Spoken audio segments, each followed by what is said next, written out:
Alright, hello everyone. Welcome to my Dreams motion controller tutorial. So, I am using the VR headset. I'm using both motion controllers. You basically have to use both motion controllers or it will not work in this game. But you start out here with Connie in your home space there, and I have mine decorated a little bit. But on the motion controllers, the small buttons on the right and left side of the controller near the top, near the white rubber balls, the center of which these points on each controller are representing.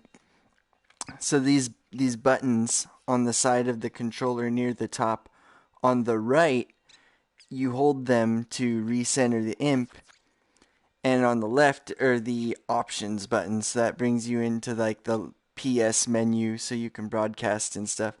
But you press the one on the right from this screen, this home screen, it brings up the start menu.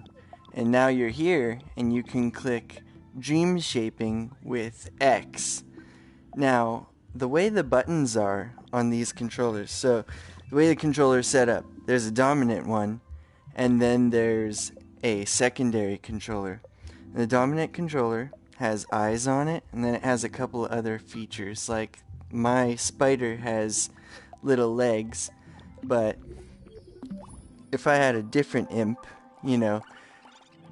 it might have like, see these tree branches, or, lion face and ears, owl, bird face, or something, this like little patch, it'll have all these qualities depending on what you select. So my imp looks like this, so that's what my controllers will look like. The one that doesn't have features is for your non-dominant hand. So I'm right-handed, so I put it in my left hand, this secondary controller.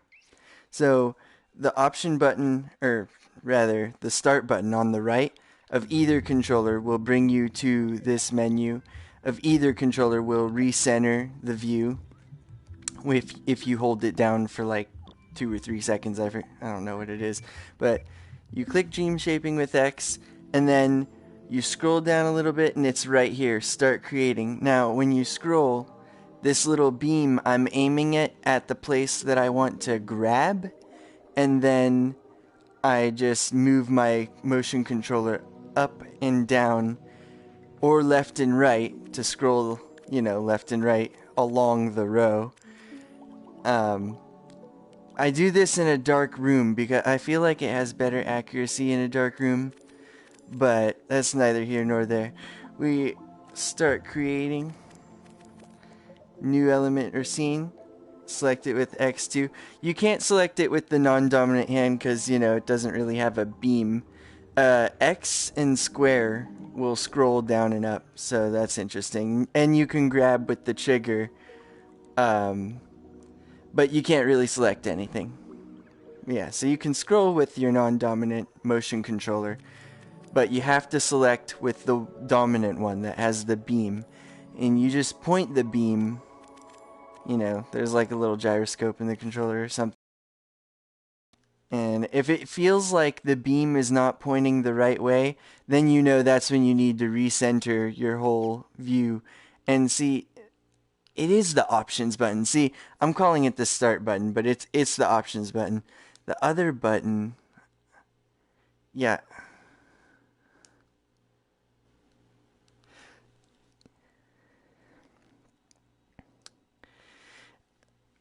Okay, so yeah, the other button, if you hold it on the left side, other button on the left side will take a screenshot if you hold it, and if you just press it, it'll go into that PlayStation menu where you can broadcast, like I am doing for this.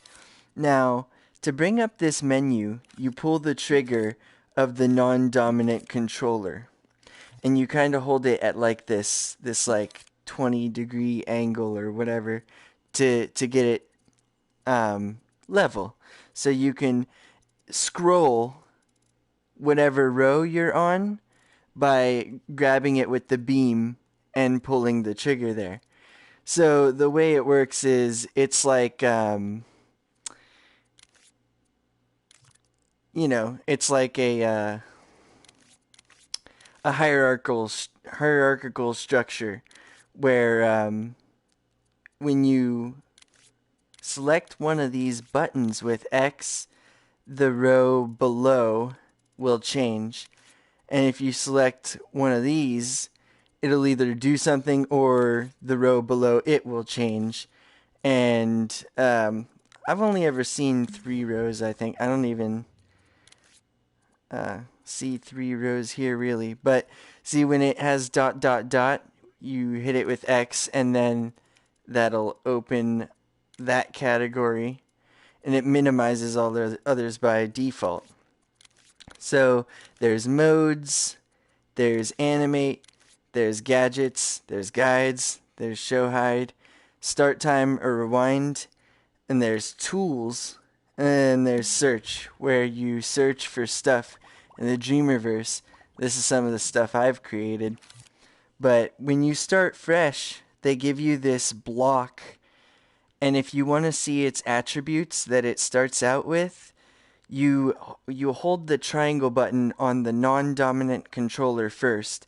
And the thing about the buttons on these controllers, the way I'm panning around in the scene, I'm hitting the move button, which is the big button in the center of the controller with the funky symbol on it. And when you hold it in, it'll pan the scene around however you move the controller from after the point where you press the button to hold it in. And you can pan around with either controller. If you press both buttons on each controller and, push it in, it'll shrink the scene. And if you stretch your arms out, it'll zoom in. So if you go to the origin here and you press both and you stretch it out, it zooms in further. You go closer, you press them both, you stretch it out, it zooms in even further. And right now this box is huge and we're like microscopic, like a little ant or something. But we stretch our hands all the way out before pressing the button, press them both, and then bring it in, and the whole scene shrinks again. And now we're back here, and everything makes sense. Now if we accidentally delete this box, we can still kind of see where we are because of this little grid here, and it's called the floor. So with the non-dominant controller, we pull the trigger, and here's all these crazy menus. You go to this one called guides. It has like the little graph with the circle on it, and then you hit X. So what I was going to explain before, these buttons, that move controller, the move button in the center that you use to pan around is like the middle button, right? And then your X, square, triangle, and circle are arranged, surrounding that move button on each controller. So I tilt the controllers this way and think about it as though it's the same as a DualShock controller. So the X button, when you tilt it like this, is on the bottom, square is on the left, triangle is on the top, and then circle is on the right. So I'll be like tilting the move controllers and then like saying left square or top triangle or, to remind you where the button is on the controller as I do stuff in this tutorial. So if we want to open the options menu, I was going here. So we go into guides, hit it with X. So I tilt it here, it's the bottom button. So X opens guides. Now if you click something that's already open, it'll just close it and you'll have this back to the main. This 1-to-1, I think, puts everything to scale. So that resizes stuff that you may have stretched out in the scene by grabbing it with the trigger on the dominant hand and then hitting circle on the non-dominant hand, holding it, and twisting it left or right to resize. So if you hit 1 to 1, I think like if there's multiple things in the scene, they will go back to whatever their original size was.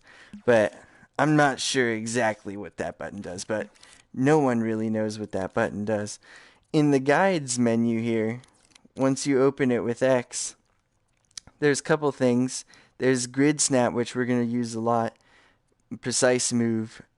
This is what causes the floor to be there. And as you see, if you hover over any of these buttons, they will produce a menu here that tells you what it does. So that's really convenient. If you ever forget anything, you just hold over the thing and it tells you exactly what it does.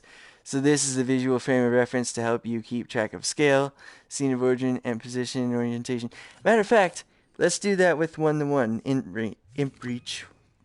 If you hold move controller on the dominant controller, see, 1, and the move on the second controller, right, to zoom in and out, you can zoom right in and closer to work on teeny weeny details. So here, there's a next page. You click on this arrow, so with the X button. So holding your dominant controller, because the dominant controller has the beam like this, it's on the bottom.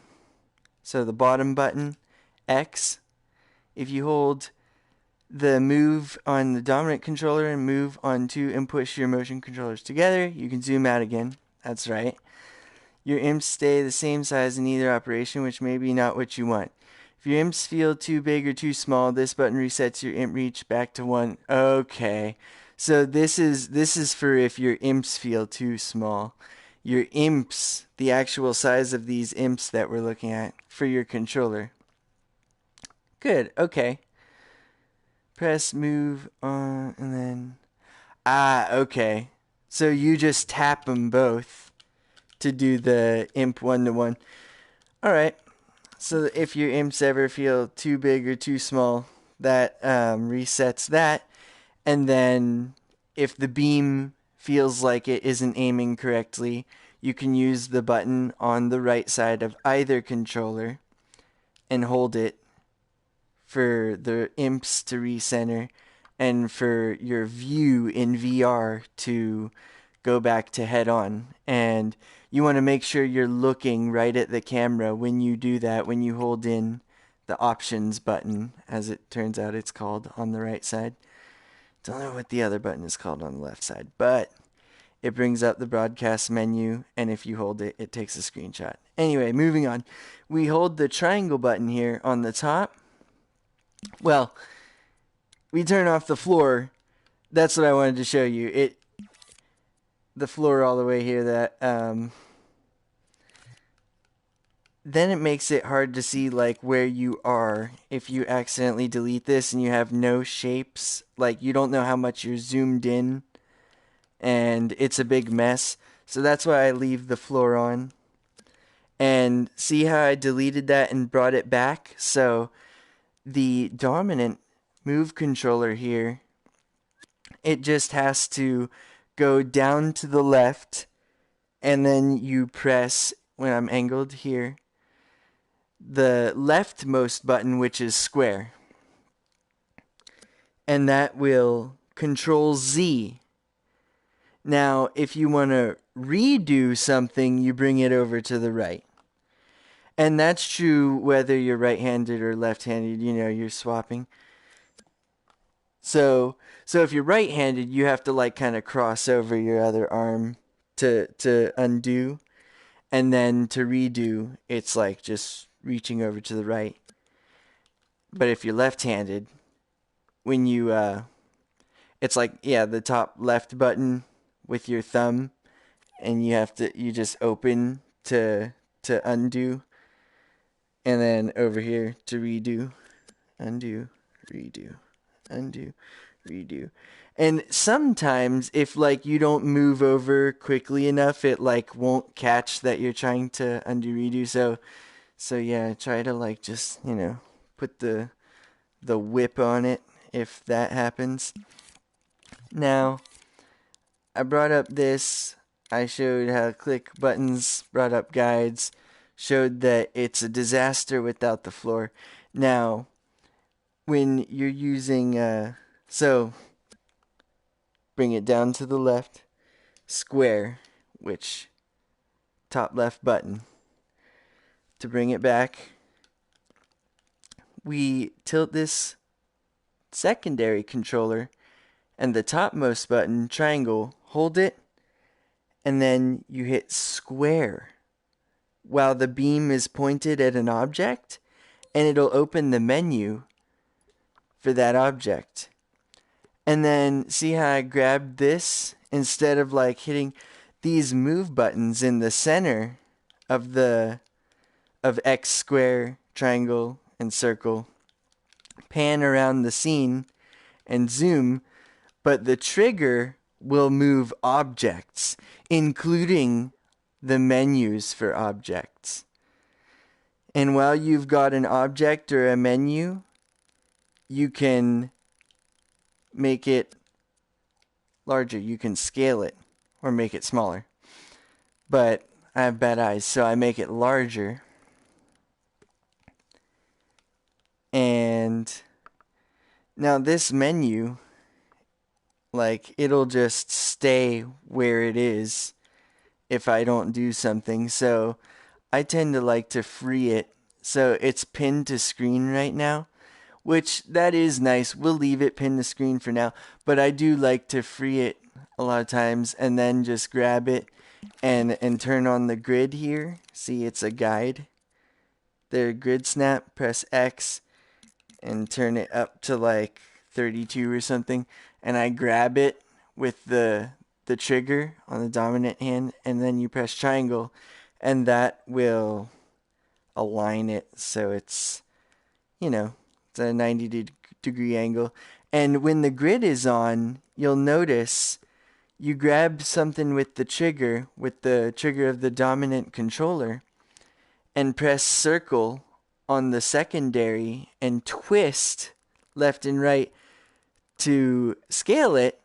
And as you do that, it snaps to certain sizes when you have the grid on. And it doesn't seem to matter what, what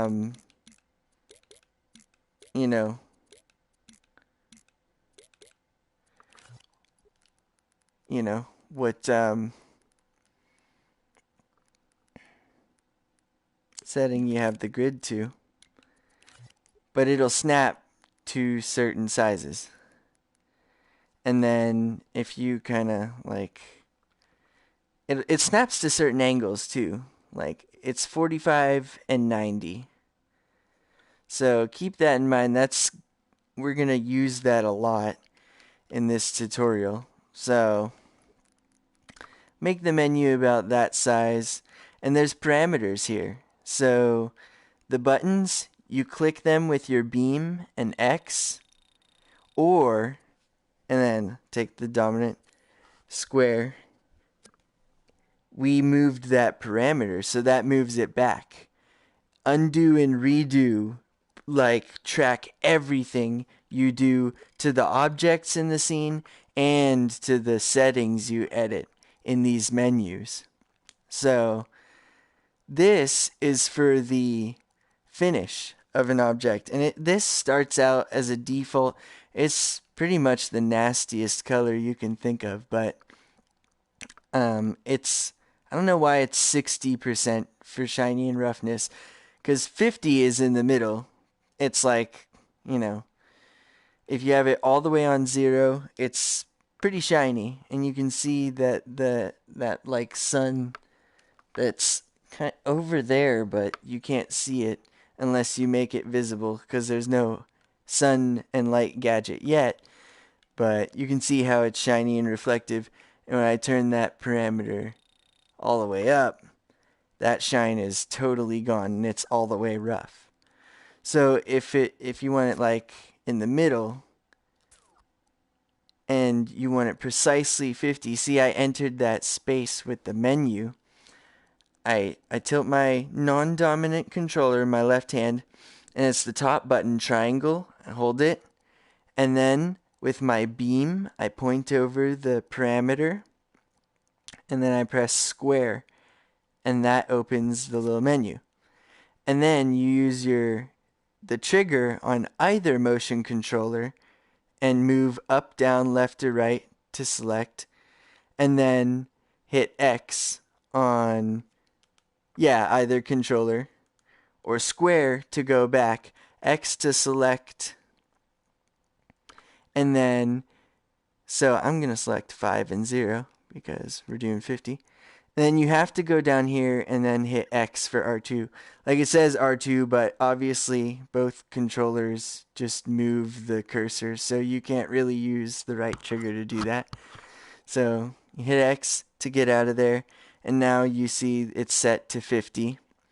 This one, waxiness, metalness. So if you pull it all the way over to the left, like you'll see like it makes it absorb light in a different way. It's like more orangey. But if you move it all the way to the right, it makes it like super metal, like a lot of specular like reflection. So I'll undo that. This is the default. If I tilt this secondary controller and hold triangle and hit X instead of square, instead of opening this menu, it makes the menu disappear. But the menu's not gone. We just entered the sculpt mode of this object, and you can add to it, or when you pull up this menu with the non-dominant motion controller's trigger, so for me the left trigger, and then you hit X on tools here, the first button with your beam, then you've got this stretch here. And so you hover over anything, gives you the description. Wonderful tool that you grab a place on your sculpture and stretch it out. So if we wanted this floor bigger, we hit that with X, and see the grid has these little dots. And if you bring up the menu with the left trigger, or the non-dominant trigger I should say, you go to guides, you press this plus or minus, and it makes your grid coarser or finer. And then by these increments, it will stretch out when you go to tools, select it with X, select stretch with X. So see, we have this increment selected, which is 8 on the grid. So that's what it looks like. Stretch it out. And a technique I like to use to make sure I'm being even-handed in all of my sculpts here, and we like to center it at the origin, is I count how many ticks I'm doing in whatever grid space I'm in and make sure. So if I want to make this bigger, we could scale it up too, but I could grab it and go 1, 2, 3, 4, 1, 2, 3, 4, 1, 2, 3, 4, 1, 2, 3, 4. And if I wanted to make it much bigger, I would have just set this to 32 instead of 8 or whatever. But in any case, I like to start with a coarse setting on the grid. And, it says we're in like, the color implies that we're in the grid for the sculpt mode, but it's not really like that. It is just all of the guides here. It's just taken on a different color. And like when you switch modes, certain different tools will be adjusted slightly. Certain guides will... See, this studio lighting, I never tried it. But yeah, everything you can learn about just by hovering over and letting it letting it tell you. But if you go to modes here, the third button, click it with X, and then the third pink button in the second row called coat mode, give your existing creations that extra little something. You can tint them, change their hue, make them glow, and give them a special finish. So I showed you how to change the finish from this menu. If you wanted to change this color instead of like replacing the whole sculpt, you can go to this coat mode, and it's the third button here. You click it with X with your beam and your dominant controller, and then they give you basic colors to start with. If you click this first one though with X, it'll give you an advanced color picker, and then you use the trigger on this little ring part to select the hue, and then the trigger in this, X in this triangle. Well, yeah, the trigger, but it's just you don't hold it. You have to just click it where you want it. But whereas the ring, you can hold it. So yeah, the ring, but here you have to click, basically. So yeah, once I've selected a color, so I did that, in the tools, it's already set to default by tint. But when you click tint with X, then now you know that you're applying the tint when you pull the trigger of the dominant motion controller. And you just hold it in and you'll hear this, and then once it stops, it's done tinting basically. But it's like it gets done like way before it gets to that point usually. It's really weird. But as you can see, now the floor is a different color. And the menu, frankly, changed.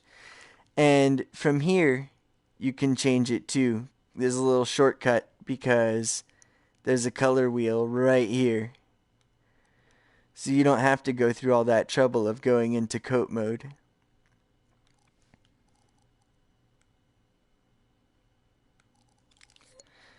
And we can see, like I said, if we deleted this, even though we have the, see, I couldn't delete it while I was in coat mode. So anytime you're in a mode, this little door at the bottom, you click it with X and it'll take you back out to this menu. And yeah, I'm pulling the trigger to scroll. No matter how confusing the menu seems, sometimes it gets pretty hectic, like in sculpt mode. Like there's 3 rows. You can pull it over so that you can see more stuff, and you just got to get used to that. So I don't want this, so we are going to delete it. But as you can see, even though you have the grid on, no matter what, it's a disaster. So I'm going to keep the floor on. Click guides all the way to the right. There's floor. I'll click it with X. I'll press triangle on my dominant controller to delete it, and we'll leave it deleted. And this circle indicates the origin, right? So for 3D coordinates, you've got an x-axis. I don't know if we're facing this way, really. But to make sure we're facing the right way, really, you can click this thing right here. So in the VR space, the thermometer is going to be up here always. These little circular discs, teal, yellow, and violet. When you hover over them, it'll give you the audio memory, the graphics memory, and the gameplay memory. So it's really useless for this to go into show hide mode and click the thermometer thingy, because it's still just up there and you still have to hover over it to get it to open. So whereas that does something when you're out of VR and using a DualShock, when you're in VR, it doesn't really do anything, so I'll just leave it off. But this second one, the yellow one, the graphics is what we're paying attention to. Right now it's at 0, but as soon as you sculpt something, it changes it to 1. And so the idea is to sculpt as few unique sculpts as possible. You only change sculpts if you need to move something independently or if you need it to be a different color. So you put multiple sculpts together, you group them together, and then you move them in tandem. And I'll show you how it works. Like, you group them together with these connector gadgets, and this show hide option makes them visible all the time. So I'll turn that on. I love that that option. Again, it's the eyeball X, and then go to this little molecule thingy and see show or hide connectors and click X. And I always like to leave that on. I like X-ray too. It makes sure that they're always visible even if they're inside of a sculpt. But if your scene is huge and a bunch of objects away have connectors too, it can get confusing. But I'll turn that on for now since we're only going to be working with, a couple things. But we're going to start sculpting, finally. It's the first mode here. So the third button is where you select modes. I click it with X. And I click the first. It's the group of shapes here, the yellow. And in guides, see, like, it's the same grid no matter what mode you're in, but there's no kaleidoscope here. See, for example, we're just out of all of the modes, and tools is usually what we would be using when we're in this non-mode mode. And,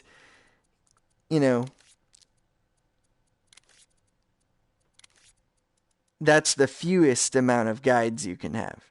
As soon as you go into sculpt mode, that kaleidoscope guide appears. See, it's like a flower. Mirror isn't enough for you. Try this on for size. So, we're not going to use it, but you could use it for something like a Ferris wheel, which is what we're going to be sculpting. So, if I put my grid to 2 here, and you can see like the dots,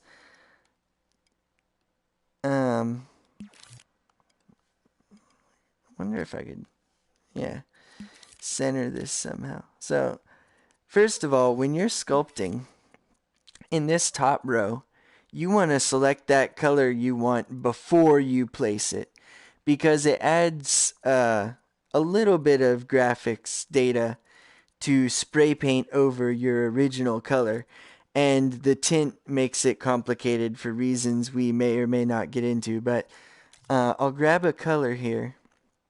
Say I want blue, or like I'll start with that blue, and I'll take it to this like lighter whitish shade, and this will be the color for our Ferris wheel.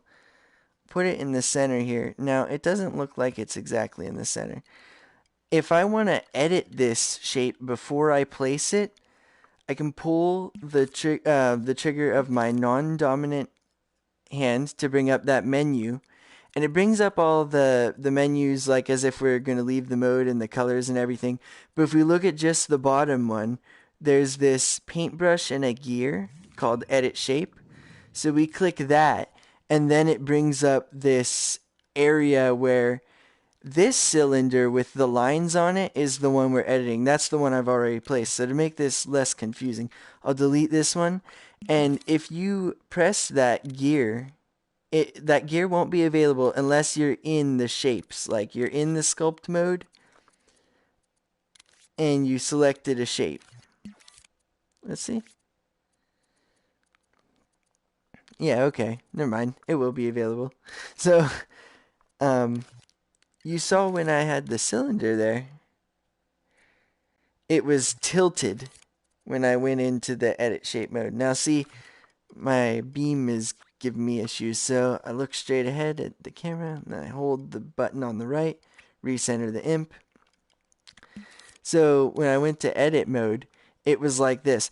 I don't like that, so I get out of it, and I tilt my motion controller until it is aligned with the grid like it should be instead of on a 45-degree angle. And the trick to this, to not messing it up, like when you pull the trigger, if you put your imp back to this position and then edit shape, look, it reverts it to this crooked position again on the grid. And it's just aligning it like so. The solution to this, you want, and this is whether you have the grid on or not, really, because if you have the grid off, the situation is much more ugly, because look, when you go to edit, it knows your exact position that you were on. So it's a very grim mess. Like, oh my gosh, like, that's horrible. So I turned my grid on, and the solution to this, I'll recenter my imps again. I'm going to place it flat, like I'm going to place it flat, right? And I have my imp angled such that this is upright with the grid and it's snapped that way. Now I pull this trigger, and the trick is to move the menu under without moving your dominant imp. Keep it angled exactly as is and move the menu under to edit shape, and that allows it to be upright. And from this edit shape mode, you can do a couple of different things as shown on this menu where there's these groups. So there's I'm not going to get into grip, but I mean, I guess I will a little bit. There's like these points that if you move this green one, I think it changes where your imp is holding the object from, or I'm not sure how you grab it, but that's what grip pretty much does. Yeah, there you go. You select it by going to the point you want. So like if I wanted to place it from the center, which I do as a matter of fact, I go there and I hover over the point I want, and I pull the trigger on the dominant hand. And then you can stamp it in place, so that'll stamp it right where it is. Or if you leave the shape editor with X, with the beam, see now my imp is placing it. The tip or the middle of the rubber white circle on the controller is now the pivot point and the grip point, I should say. And so that helps me center it exactly the way I want. Now, since I'm in sculpt mode, we have that kaleidoscope tool I was talking about. So you can take this cube shape and, oh, we have the pentagon. You can put this right here, which is, you know, it's from the origin. You know that you have your cylinder centered here. So you know that these guys are like an equidistant, you know, everything's like roughly symmetrical. So you hold them here. Now I'm going to change their grip point too, because as you can see, they are kind of slightly off center. So again, paintbrush gear, X, and then it's the second button in the first group. And then there it is, the green one. It's on the corner, so I'll grab that one in the middle of the cube there, and see if I can. Because see, yeah, with the grid, it has points right in the middle of the axes there, so that really helps you place it. And see, I could probably use, well, I could place it just like that. Actually, I don't need a finer grid. But if I did want one, I'd just bring it up real quick in the menu. And then, you know, oh, whoops, that's the kaleidoscope. Yeah, see, lots of different tools. Well, a couple different tools will give you the plus and minus. So you make sure you look at the symbol to the left, and then that'll tell you scale is in. Never seen that before. Coarser, finer. So, you know, if I go one finer, it allows me to have a little bit more precision. But in any case, it's like, see, it helps you get it exactly in an exact position. So I put it to a place that makes sense, and I edit shape. Now it did that thing again because I wasn't paying attention. So I bring it where it's supposed to be, just like I said, have it angled correctly. Bring up the menu, pull it under the beam, and then hit X. And then, yeah, when that pops up and you need to get back out, just hit circle on your dominant hand. And so X. Okay, they're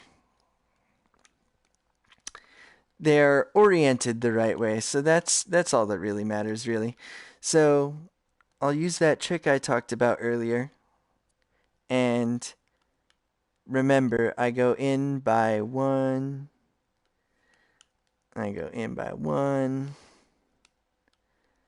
Yeah, I'll have to make this grid finer. But down, No, that can still be like that. Yeah, that's about how big that is. So yeah, we will end up using this kaleidoscope tool after all. So you can leave the shape editor, and then you can make your grid finer.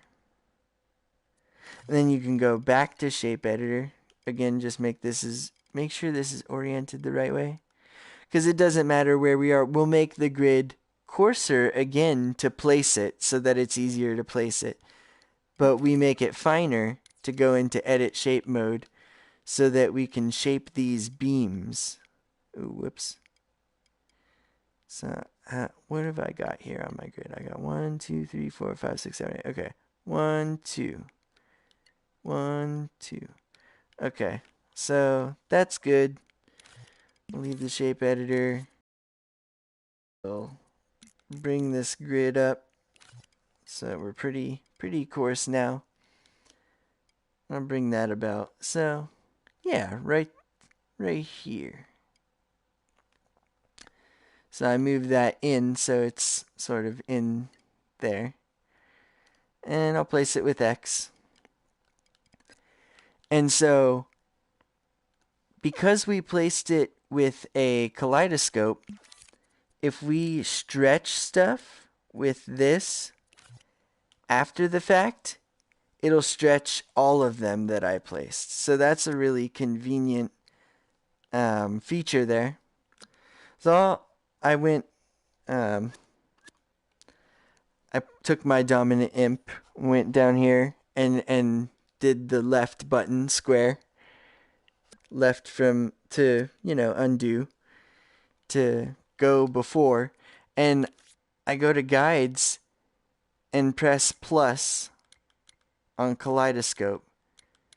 And we can bring this pretty high because this is a Ferris wheel, but it's probably got to be an even number. I think that's how Ferris wheels are like. So I think 12 is pretty cool. That'll probably work. So grab that shape again. And now we can place it. And so yeah, you can stretch this out initially in that edit shape menu, or you can do it after the fact by just going to the first option here in sculpt mode tools and selecting stretch there, and then you grab that face with the grid on, and it lets you stretch by whatever increment you have selected, depending on how coarse or fine. So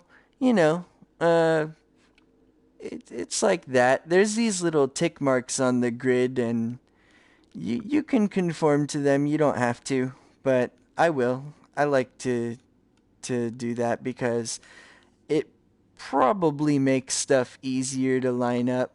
Now, I guess you could look at these ones and see if they... Yeah, there's no possible way for this one to I don't think there's a possible way for them all to be at a, intersection. The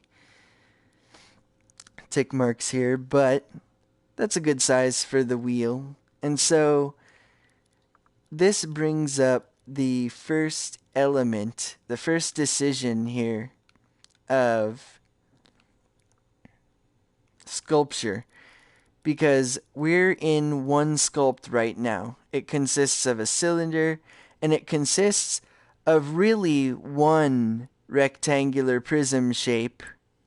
See, I stretched one face, and it stretches all of them because it's one copied with the kaleidoscope tool. I'm not sure in the... Yeah, see, in here, it may count as, 12, because I set it to 12. But as far as, like, moving it and stretching it and even deleting it is concerned, it's all one object, If you delete any one of them, they all go out the window. So that's the shape, and we want two of them because we want a cap on the left and a cap on the right, and then we want, supporting beams in between, and then we want the carts hanging from little axles. So this thing spins all together. So I would leave it as one sculpt. So you can take the grid, make it more coarse. I'll go up to 8 again. Now this is where things get pretty cool. With your non-dominant hand, you tilt it like this. It's the top button, triangle. You hold that, and you grab this with the trigger for your dominant controller, and that'll clone it, and it moves it over. And tricky thing, when you let go a triangle, now you can just move this freely. And if you want to flip it, which I like to do, I like to flip things and mirror them, you hold square, or actually that makes you add clones. To flip it, you press square on this non-dominant controller, I think. Right? No, you let go to place it first. Then you grab it, hold square, and flip it. There's gotta be a way to flip it. I know that. Man, the little arrows would come up. Man, that's embarrassing. But, yeah. It used to be that you would press square. Anywho, if you're like me and you forget how to flip this, you always have the option of just grabbing it. When you clone it over, you can rotate it like this, and as long as that grab point is on one of these points on the grid, it will flip it symmetrically the way you need it to flip. And then, because these are all copied via kaleidoscope, you can grab any one you want, but preferably one of the ones on the 90-degree angle for the grid, so that you don't end up moving this accidentally outward. And, you orient yourself like this, or like this, or like this. However, as long as you're up, down, left, right, you hold triangle here, top button, with your non-dominant hand, and you grab it. Now, if your beam is over it, but these lines don't come up that outline the shape, you're not going to be able to grab it. So the beam looks like it's intersecting it, but if you look from, slightly over this way, you see, the beam's not really touching it. So it helps you because it gives you the little outline with the white lines. And then that's how you know that you're hovering over an object. So you hold triangle, top button from the move. And there you see the white outlines. Pull it with the right trigger or the dominant trigger. And then I pull it out. And oh yeah, I made the grid coarser. So bring it down back to 4. And then grab it with trigger again. Boom. And see, our cap is definitely strange. So I forgot how to flip these things. Wonder, it doesn't involve this trigger, but maybe that's for sculpts. But say we can't figure out how to get this, we can just by taking the grid and going down to, you can brute force this by lining it up this way, saying like when we're at 1, push this down, and that's aligned to the grid already, so that pokes out that much on that side. But this one, when you grab it with the right trigger on your or the left trigger if you're left-handed, your dominant trigger, you grab that cylinder, you press triangle here. See, it says align to grid. So you're pulling the right trigger, you press the right triangle button, the top, when you have it oriented like this, and it aligns it to the grid. It'll also resize it. But see, that still doesn't line it up because I'm not sure. But sometimes you just gotta troubleshoot and see, I flipped that around. Line to grid. Gives me the same issue. So I hover over it, press triangle, I can delete it. Can use this one. Clone it. So yeah, that'll stick out that much. But we need it to flip. We need it to flip. Somehow. And I thought you could do like this. But clearly you can't. So this is interesting. I remember you used to be able to grab things. I don't know if they updated it, but you used to be able to grab them. And press square on this controller. And then move up, down, left, or right. And it would have these arrows and you'd be able to flip it.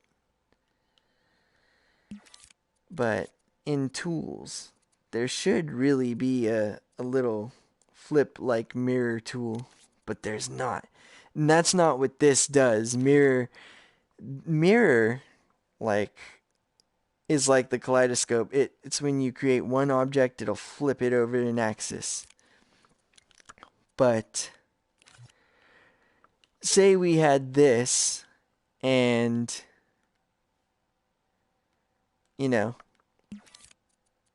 have it on the grid, can't figure out how to flip it. So we can just stretch our one cylinder that we have to the other side and align it with the grid, and it won't matter because it will be, all one piece. So I know that touches. There you go. Right like that. Doop. So that's right to the end. It's flush. You can tell when it's flush because the grid really helps you out. And sometimes if you want, like, you can go inside of stuff and try to get the side from there. But something to always remember is if you like, oh, I want to grab this side, but all these are in the way and you don't want to go through the business of hiding, because you can't really hide these separate objects because you're in one sculpt. what you want to do is just, you have the grid on, so just move it over. Like, I take it up to course like 4 or something. 4 on the coarseness. Move it over. Bring it back down to 1. And now you can access it. So, 1, 2, 3, 4. It's flush, so let me see. If I move it over, 1, 2.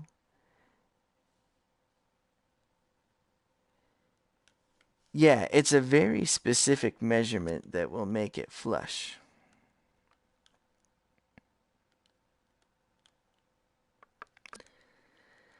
But I know there's a way to make this less confusing. Maybe I could push this guy in. That's kind of cool. I don't know. But yeah. This first button is to move things. So you move it to where you can see the face you need to stretch, and then you stretch it, and then you move it back, right? So that's what I was trying to do. It didn't quite work out right. We know that this side is flush as is. We can take this. And yeah. We'll have to find out until we get a dot that touches the face of our rectangles. So go to the grid, press minus. There's one. So all we needed was a half. So now go to tools, stretch the face of this cylinder, push it in one click, and we're flush. So that's a better solution because we only wanted one cylinder here, right? Like to connect them. And if we want caps, we can just kind of take this up again. And so one thing real quick, I want to bring this to, yeah, I want it to be flush with 4 on the grid snap here. So it would be so convenient if I could just flip objects. I wish I could do that again.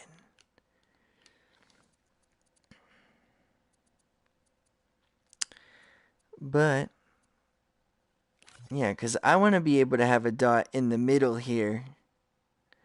Because with that, we can grab the cylinder, wait till there's outlines with the beam. See, all these other rectangular prisms are starting to get in the way hardcore. But you grab it from the middle here, once it's flush on both sides, and then twist it to make it bigger. And it'll give you caps automatically, on either side.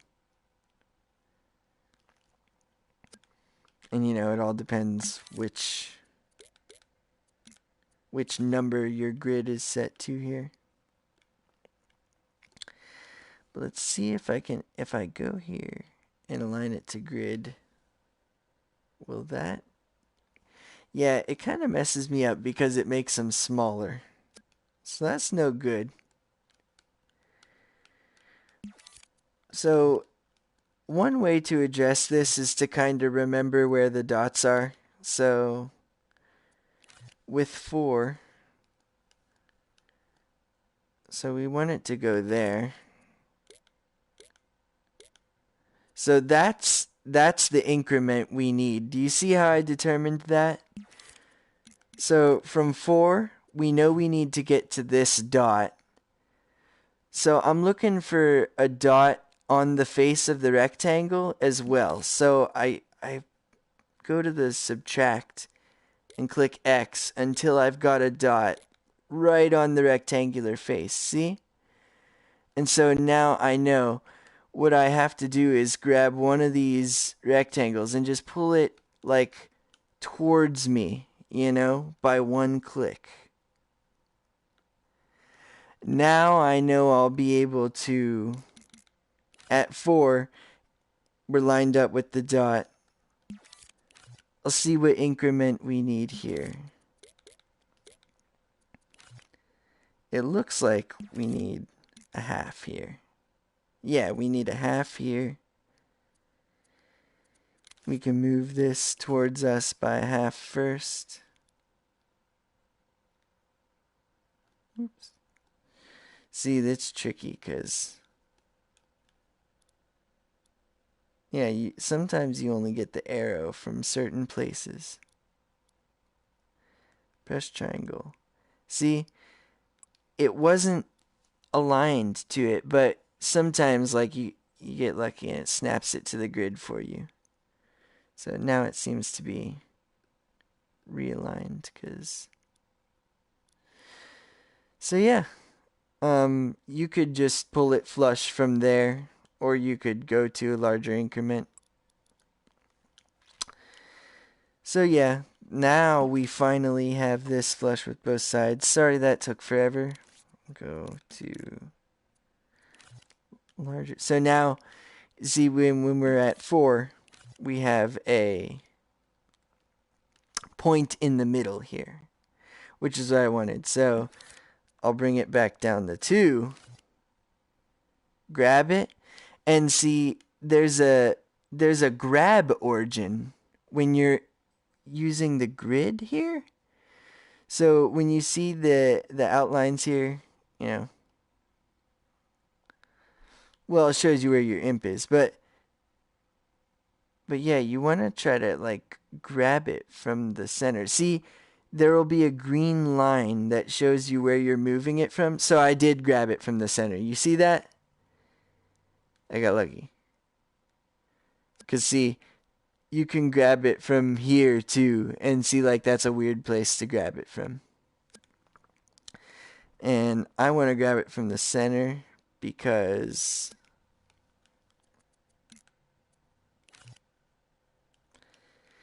because I want to make it bigger. So I go to 2, I grab it from the center, and I hold circle, I make it bigger, and see, gives me those end caps right away. So instead of modeling a cylinder for the end cap here, a cylinder for the end cap here, and a cylinder in the middle to connect them, I just have one cylinder that goes all the way through. And so that saves on graphics memory. You always want to sculpt as little as you can, because even when you jump out of this sculpt, you'll think, oh wow, I sculpted this all as one piece, it's going to be real cheap. You know, it's still, oh my gosh, 4 graphics memory. Every time you sculpt something, you have to go into this menu, the second button here, click it with X with your beam, and go all the way to the right. It's this last trippy retro sphere turning into, you know, blocks. And that will allow you to change the detail of your sculpture. Now, here's increase or reduce. When it has a plus sign, you'll be increasing the quality of it.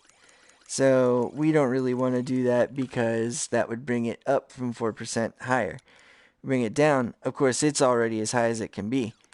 We'll bring it down, down, down. Now, see, it's starting to fall apart. We don't want it that low. We'll turn it up. Boom.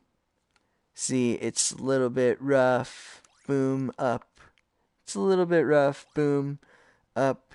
Still slightly rough. And then, boom. Right there is about good. Like, it's like, you know, once we're pretty far away, it's like, oh yeah, that looks very, very nice. There's nothing wrong with it at all. And now we're down to 2% graphics memory instead of 4. So that's how that works. You know, if I had like each of these beams as an individual beam and the end caps and the middle cylinder, it probably would have been at like 10% right now. So that's why I try to keep it minimal. And now we've got the frame of our Ferris wheel. We bring up the grid snap higher. Bring it to like 8. And we're still, oh man, everything looks weird because we're still in this menu. Or are we? No, we're not. Okay. Well, in any case, I'm going to make it shiny. And I'm going to make it metallic from this menu. And, yeah, with this, I'll tilt the non-dominant hand, hold triangle, and then press X to go into sculpt mode for the whole sculpture.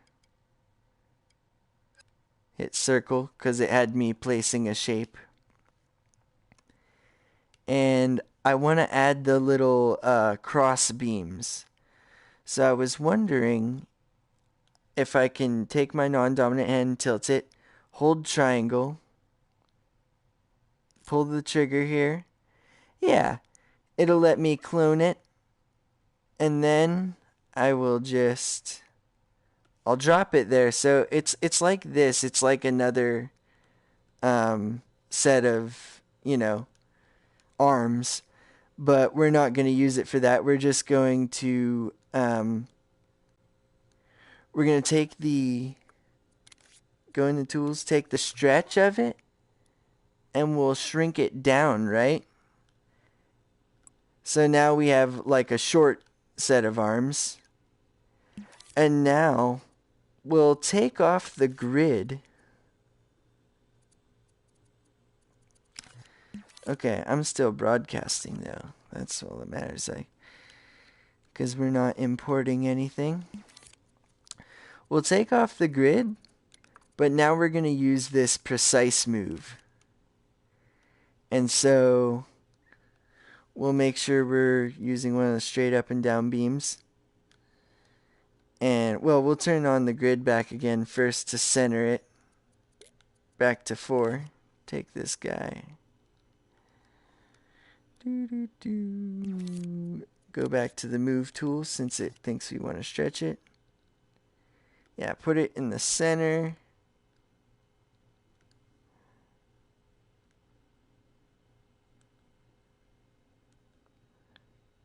There we go. Now I press triangle to align it to the grid so that it would be centered. And miraculously, it kind of lets you do that without changing the grab point all the time. You don't always have to change the grab point like we've been doing. So now I've got it like this in the middle, and it's like a short bar. I guess we can make it a little bit longer than this now that I think about it. So I'll grab it. Beep, beep, beep. Okay, that's good. Nah, here. Okay, now exit. Well, no, we'll stay in sculpt mode.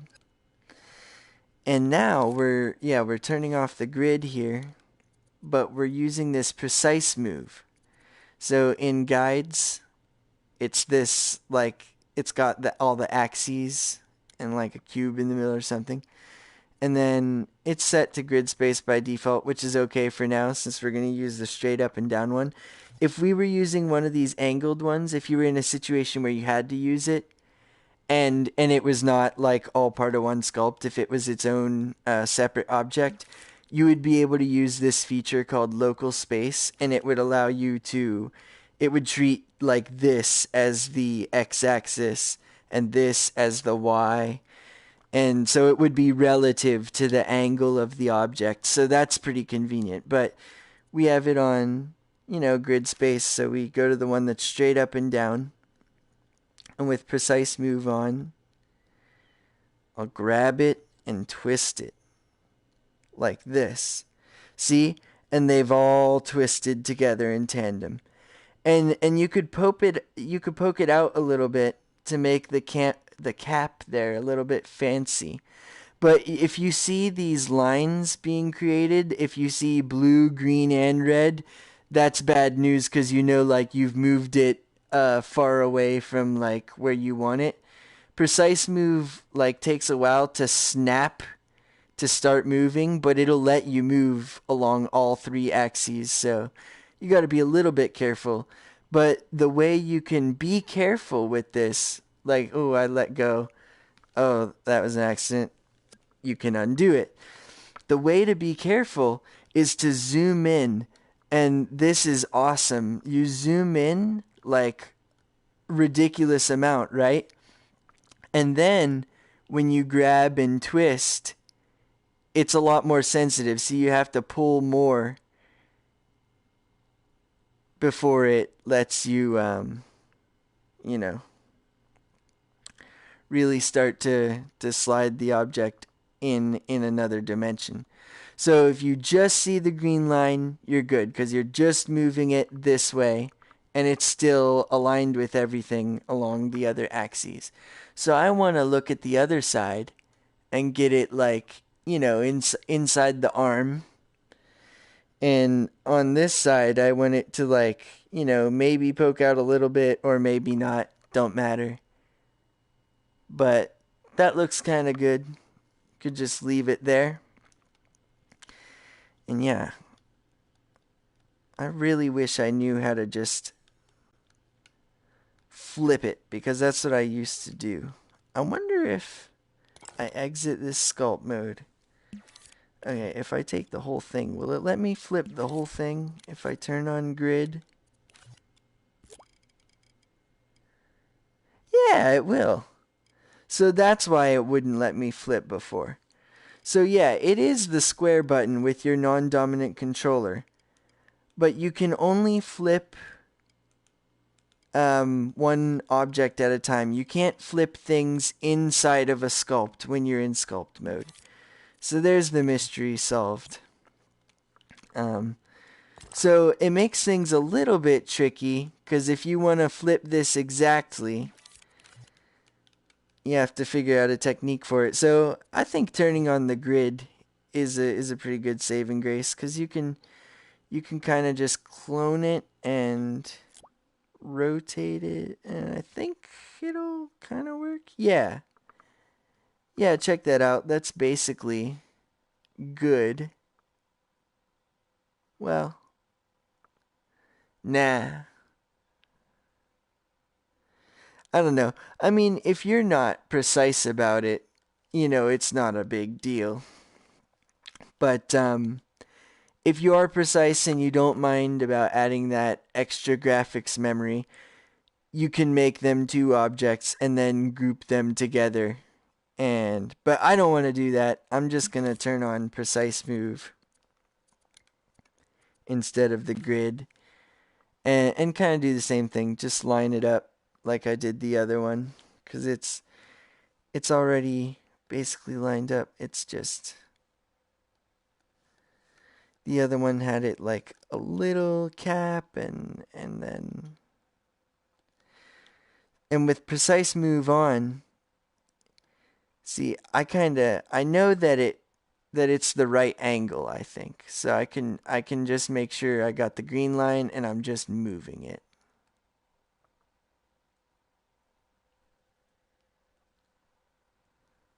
I don't know. But if that were the case, then that cap would have formed. So it doesn't seem like it is the right angle. But yeah, the same way with when you twist it, that's how you rotate it in precise move.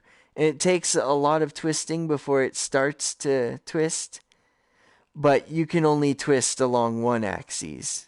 It won't let you twist among several. So, anyway, I'm gonna see what I should do. First things first, since I created those caps, I'm gonna get out of this mode and move the whole structure with the grid snap on according to, what do I need? Oh, that's too many. There, 2. I need 2. I'll push it in. There we go. So now it's flush with the floor again. Helps a little bit just visually, because I see this. I can figure it out this way, sort of. if I look at the outlines for the box compared to the... Matter of fact, I can kind of...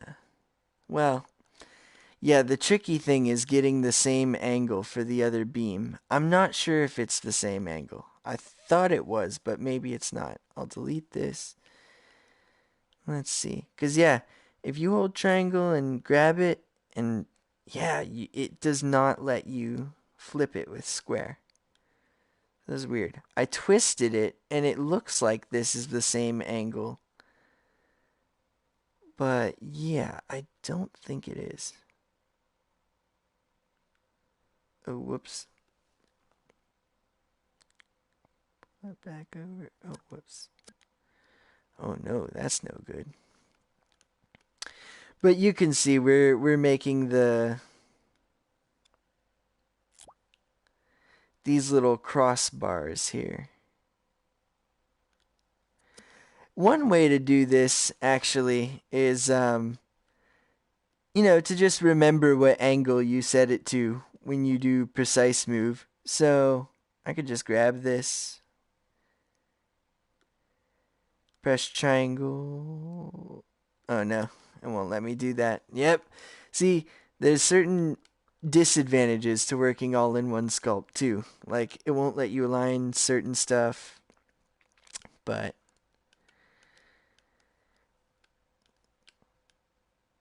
I'm gonna try to start again, and I'll remember what angle I picked. So we'll do it that way. Oh, whoops. There we go. Yeah, and see, you could look at that green line to make sure you haven't moved in on another axis when you have the grid snapped on. So I think that's in the center. Okay.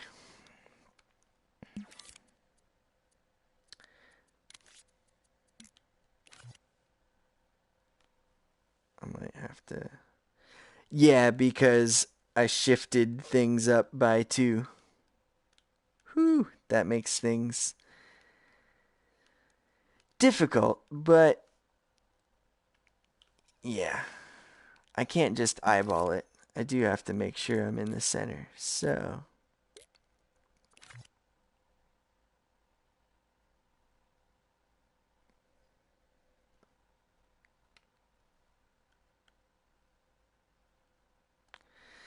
yeah, interesting way of handling things, but you know. And then press triangle, C. There. So that's correct. So yeah, I'm going to clone it right now while it's straight up and down, okay? So this will work pretty cool, I think. Actually, let's do it this way. I think we can turn on a mirror. Oh no, we can't because it's already a kaleidoscope. That would have been cool though, if you could mirror that on top of this. Okay, so yeah, we'll clone it right now as is. And when we angle it with precise move here, we'll remember what the angle is.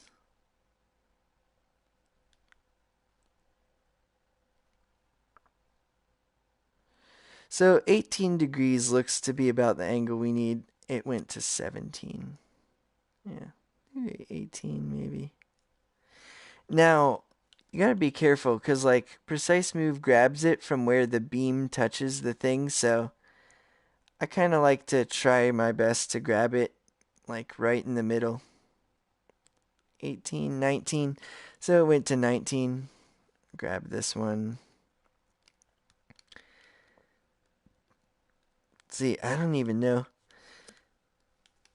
For this reason, actually, I should grab it from the one of the ends too, so I can be sure that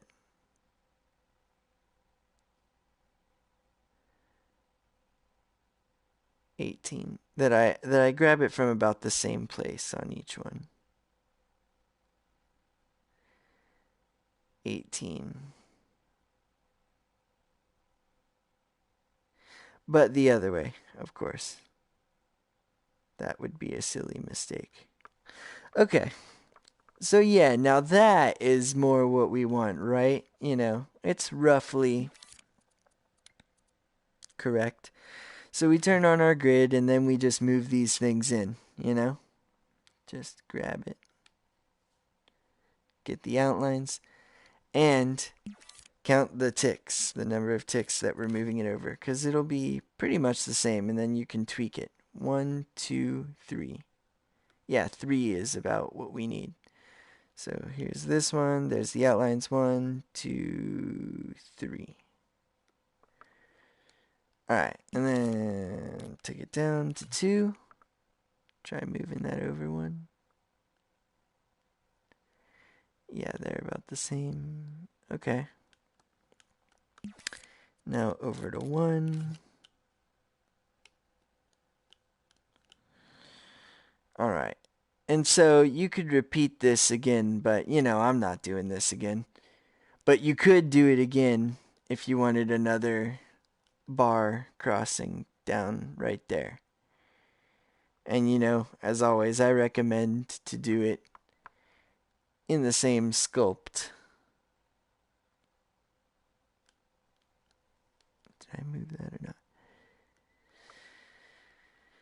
Because, yeah, the same sculpt. Oh, looks like we need even a little bit more of an angle.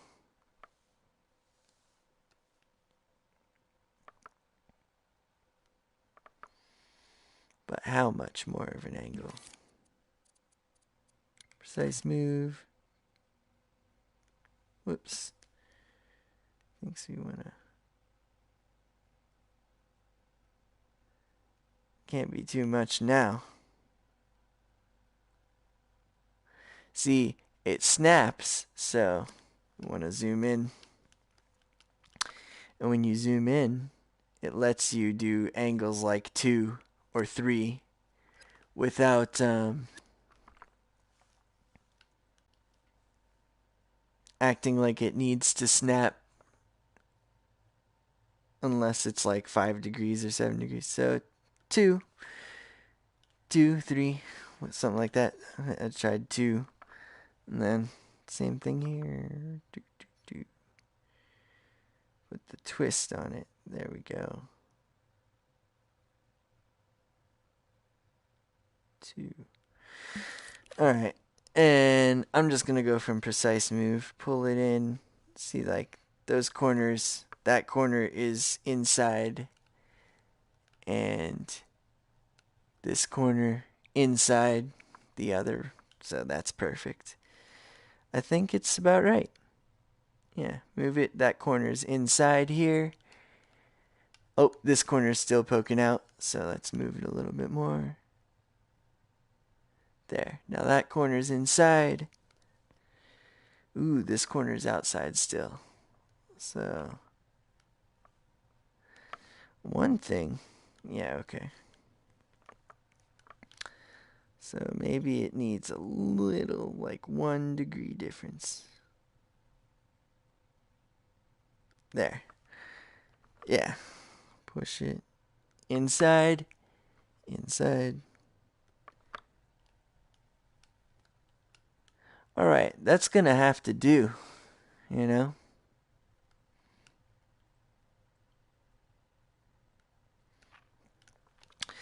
So now we've got these cross beams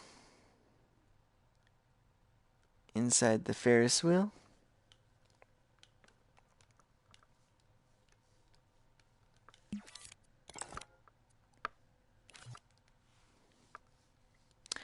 And thanks to the way we did it all, we can center the entire thing. We can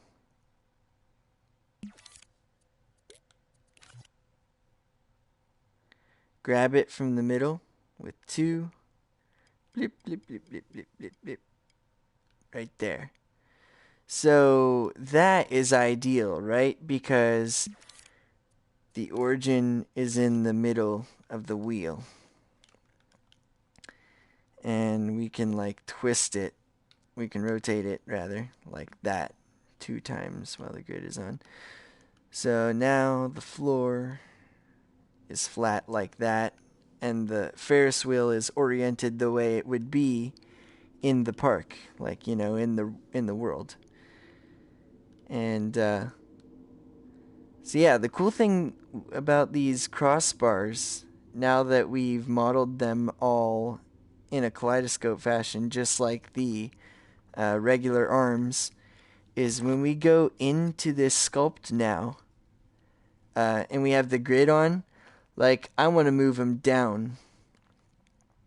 So 1, 2, 3 clicks. Take the other one. 1, 2, 3 clicks. Bam. So that looks like a Ferris wheel, eh? And it just moves them all automatically because they're all copies of each other. And it doesn't matter which one you grab. But again, if you have the grid on and you try to grab this one on the angle in grid space, yeah, which you can't do it in local space because it's all one scope, you're going to have a bad time. So make sure you're on one of the right angle ones, and it'll let you grab it smoothly and move it like this. Or like this. And you could do any pattern you want, you know. Like with these bars, you could just have it zigzag back and forth. But, you know, I think the X is pretty common, you know, for Ferris wheel. So that's the beginning of the structure. Now I get out of sculpt mode and decide I don't like this color anymore. And it's too shiny, so I will take down the metalness a little bit. I'll put that at 80. Shininess, yeah, we'll put this to like 15. And I'll take out like the bluiness. Yeah, that looks about more. And less metal. Way less metal. Yeah, 35 instead. There we go. So that's the frame. Looks pretty good. And now that we've got that, we can build the little arms that hold the frame. And that can be done pretty easily. Just need to grab, turn this kaleidoscope off. Grab this wedge here. That's one way we could do it. I'm thinking, is there any way that makes more sense? Not really. I think the wedge way makes a lot of sense. But, yeah. If you want to get the color of your previous sculpt, like say we wanted this arm to be the same color and shine as the Ferris wheel we already have, well, this won't let you grab the shine, but it'll let you grab the color, the exact color. You go to that color picker, and while this menu is open, you pull the trigger on a shape, and then it absorbs that color. And, yeah, if you're in the finish menu, it doesn't have that. There's no finish picker that lets you. That would be so convenient. They should add that. But,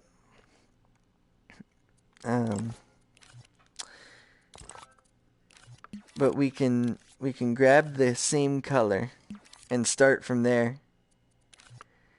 And make this one like a little bit darker gray.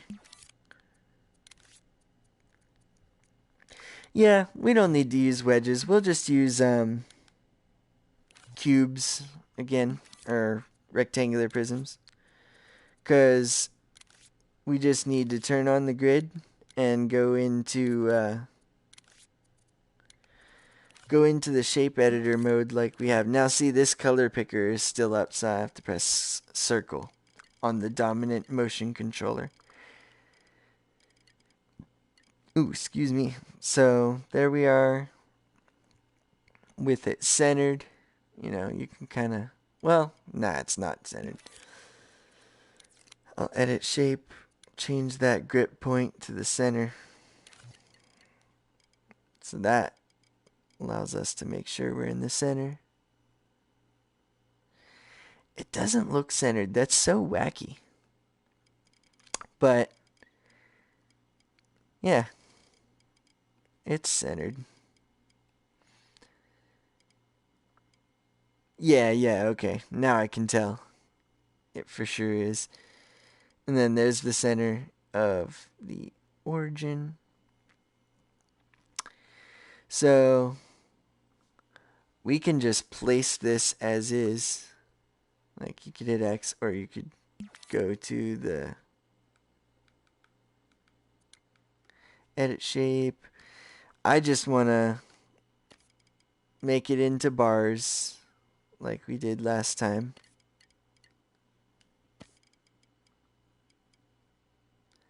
But they'll be a little thicker, you know, like that.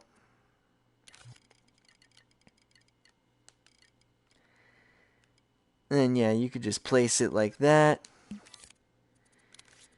I think, turn on that mirror. Yeah, see, the mirror now is like that. So if we clone this, it won't work because the mirror is right there. Well, that's not why it won't work, but it's because that mirror is determined by the first sculpt you place. So now we'll place another one exactly the same. See, and it's mirrored now. So I'll do the 45-degree angle for now because we can change it later with precise move. But we place it, and then you can delete this one and the mirror stays. And anytime I'm deleting something, of course, dominant controller, top button, triangle. So, precise move, turn that on, it's grid space. And since it's a copy, it's exactly mirrored perfectly. So, and then we can even move it up if we wanted. But I don't want to move it because I think we were on the grid, so it should be far away from that, yeah, by a specific increment. So that's about right. And now we go to our stretch tool, and we literally just stretch the bottoms of this, and they'll both come down to, you know, a little bit past. Well, you got to think like there needs to be room for the carts. You know, the carts are like in this area, and then here's like the platform. So like right here, and then we'll make like little bottoms of the feet here. And we'll take advantage of, we'll turn on the grid. We'll take advantage of the mirror we already have. And it reset us back to the original cube shape, which is okay because we're restarting anyway. But we could make the legs a little bit fancier than that, I guess. There's a wedge. There's a couple of different shapes. You don't really have to utilize them all that much because you soft blend. So I'll take the cone. This will be the shape to use, I think. And we'll go to the edit shape mode. Oh, it's tilted, so angle it right. Open the menu, bring it under, edit shape. Okay, so now we're oriented with the grid. What I want to do is take the grip point, put it in the middle. And now, another feature in this menu, we got to see, here is that's looseness. Where is our edit shape? Edit shape. I need my soft blend. Okay, so the cone does not offer soft blend, so that's a big issue. We can't use the cone. It's an amazing shape. But we'll use the wedge. Because where is our soft blend?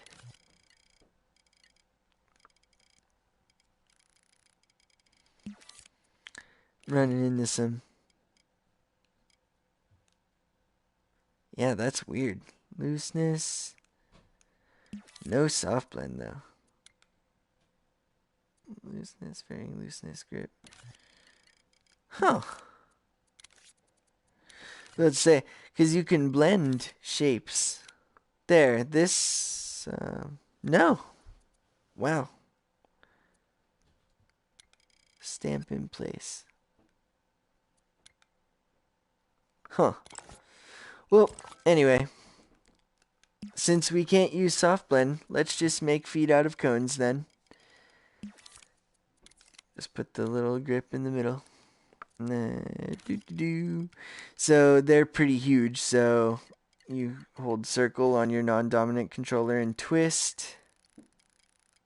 Bring them down a size. And then, yeah, this is how we know they're centered with the... See, that's right in the middle. So, we're going to stamp it there. Oh, whoops. I moved over a little bit. So yeah, you can see with the dots. It's kind of hard to tell with the video maybe a little bit. But in VR, you just know which one is the center. You stamp it there. It looks funky right now because, you know, we haven't tilted it yet. But it's copied on both sides. So once we angle it, it'll look good. I am still so confused about what happened to my soft blend. But we'll take precise move and we'll twist it like that. Okay. Say I did a new sculpt. Oh, maybe I have to turn off this stuff. Well, studio lighting is its own thing, but I like that. I like studio lighting on. Man, that makes everything easy to see. Okay, so we'll take the color. We'll grab this color again. And then now I gotta make, like, you know, I just gotta make the flat part of the feet because there's my blend amount. So that's what I needed. So here's the bottom of our feet. We take a cylinder here and make it like this. And now that intersection, it'll be sharp and coarse unless we turn on some blend. So see how where the shapes get close, they blend together depending on how much you have this on. So makes for some really cool organic shapes very fast just by blending a couple of simple shapes together. So we'll turn that on a good bit, like about there. And we'll take the grip. Oh, whoops. Angle it right. Drag the menu under. Put the grip in the middle.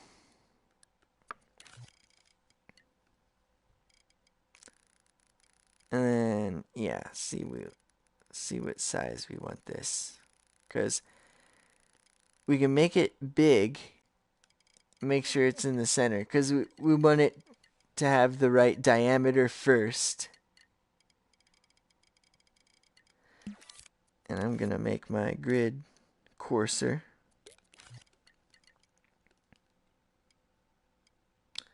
So that's roughly the center. And then we can go into here and stretch it after the fact and bring it down. So, you know, it's an interesting blend there. Now, of course, this is not being mirrored, though. But because it's on the grid, you could, oh yeah, I like that. So yeah, I'm in stretch mode, so I can pull it 1, 2 clicks, and then I can take the move it over by one click. So now it's centered, and see, take out the cone and you've got that, which ain't too bad, but you'd have to take this, you'd have to go back, oh whoops, you'd have to stretch this fully into there. Whoops.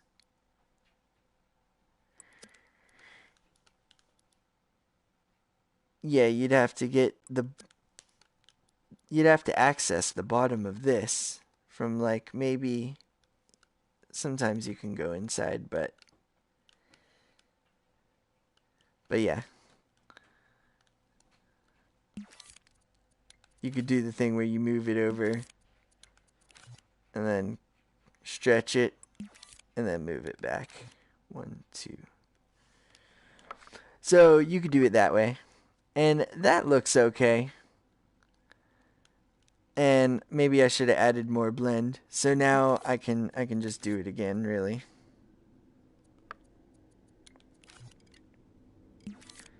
Just when I'm in my edit shape mode, take the blend up higher.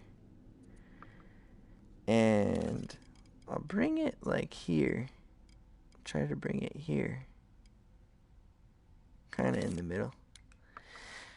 Well, see, once you go into edit shape mode and it's oriented right, you can just stretch it and move it by stretching it.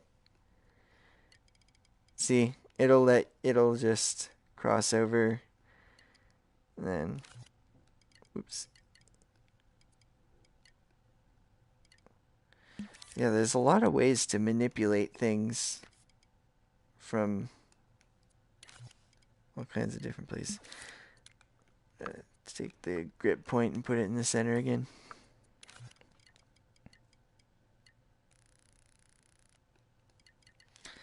Alright, my blend disappeared. So I'm going to take it back before. Yeah, look at that. No blend again.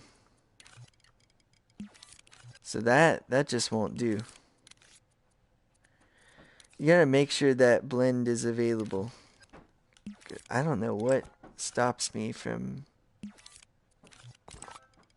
having that available.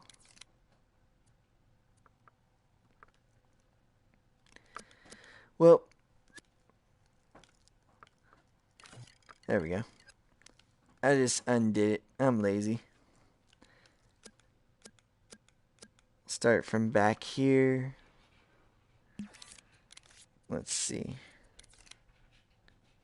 Yep, still don't have it. That is so weird.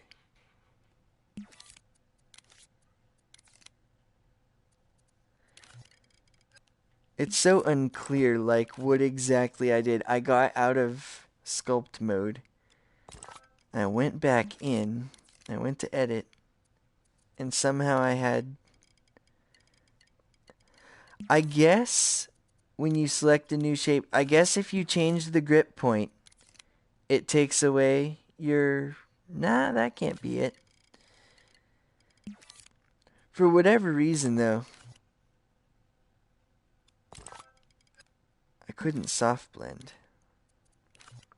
So, big issue. It's important to be able to soft blend. And some shapes don't let you soft blend, but typically you can. And I have no idea what's going on here. I selected a sphere. Yeah, typically it'd be right there.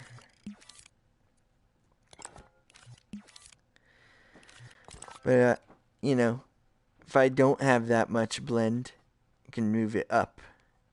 And it'll work with the blend that I did put there. Of course. So, you know, this is a very cheap and quick foot.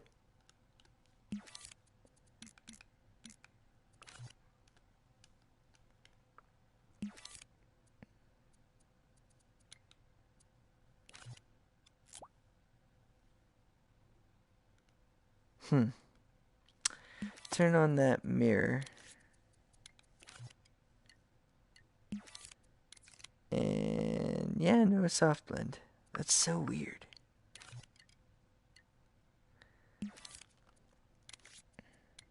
Put the cone.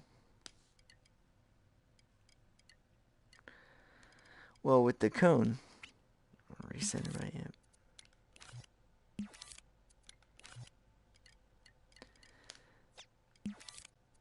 I don't like the way it's oriented. Controlled scale. Like, what?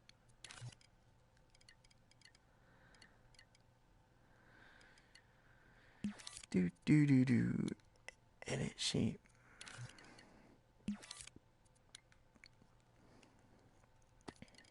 I'm going to pull that up.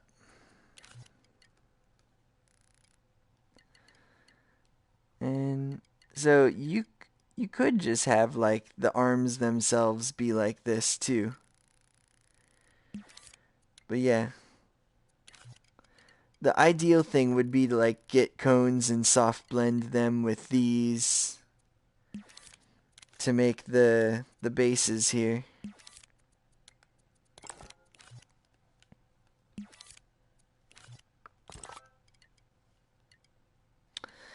But I'll just quit wasting time. I'll just place this.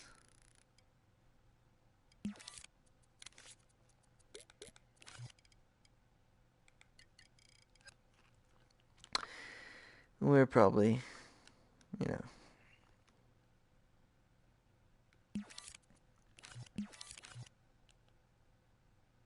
There.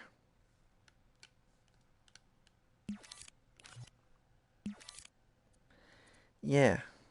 It has nothing to do with the mirror. Because I turn off the mirror. And still no soft blend.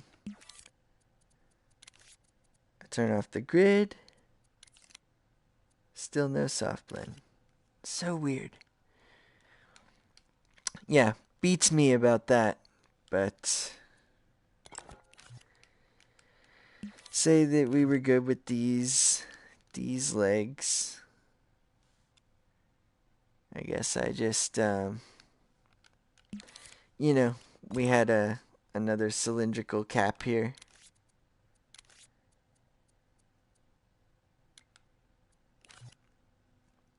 Or a hexagonal cap. Kind of change it up a bit. Circle on the non-dominant and twist to scale.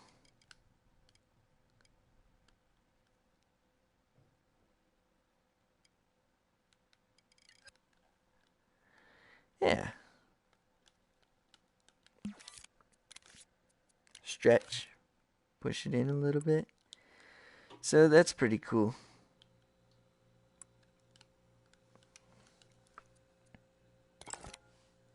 Exit the sculpt. Now, you could copy this whole thing. You could copy each piece. But now I can explain. You turn on the grid, take it up to about 8 here. Now, if I hold triangle with the non-dominant hand, the top button here when I tilt it like this, and then pull the right trigger, or the dominant hand trigger, I pull it over, I can flip it by pressing square, and see those arrows pop up. You pull it to the left, your non-dominant controller, you flip it to the left. Pull it to the right, flip it to the right. Pull it up, flip it upside down. Pull it down, flip it upside down. So, depending on where you're grabbing it from, like that's what makes the difference with up and down sometimes. You know, but and left and right, yeah, where it's like where the center, where the pivot point is. But we've been putting everything on the grid, so it's basically identical no matter how we did it. Like, we don't even flip it. We just grab it, and it is like exactly the same. I mean, even the hexagon like pokes out equally on both sides, so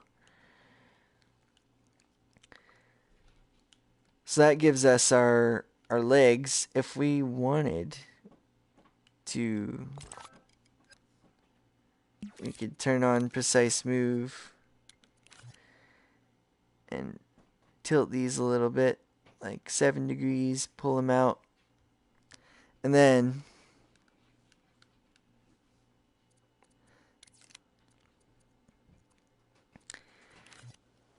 pivot on the move controllers. Here, hold on, let me check.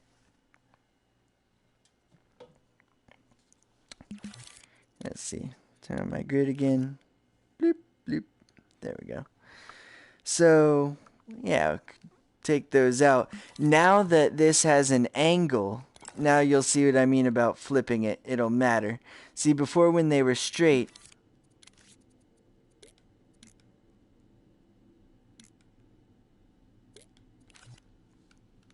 right, the grab point, the little green ball. Like, that's why I put it in the middle of most of my objects when I'm placing them, because it helps it align things easier on the grid. Now when I copy this over, see, you can't just leave it, because that would be really weird, you know, Ferris wheel. For things to be like that, or like this. So, because that is a thing, you need to flip it. So, let's delete that first. We have this leg, and we see that it comes in. We hold triangle, the top button from the move button. Top button. And then grab this with the trigger, with the dominant controller. And then after we let go of triangle, we can press square, we can hold square, and when we get these arrows, pull it to the left. And see, that flipped it. So now, your legs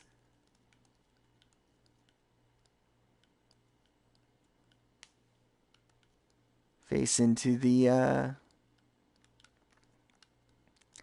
Ferris wheel. So now, the last thing I guess to add for this structure, this frame structure, is the little bar here. So I'll do it like this. Here's the grip point. Yeah, this thing, eh? And see, grab it there. See, precisely adjust tweak menus. See, you mean like, so there's a couple things here. This tweak menu, you can resize it by, like, the same way you could resize objects. And I always need to make them huge.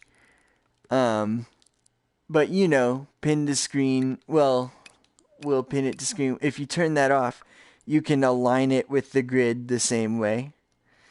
And, you know, the anchor button here helps remember where it is. So the next time you open it, it'll open as big as you scaled it and in the orientation that you placed it. I'll zoom out here so I can get back. But let's see, everything's on. Okay, there we go. So yeah, if I open my tweak menu here, yeah, it remembers where I was. Now,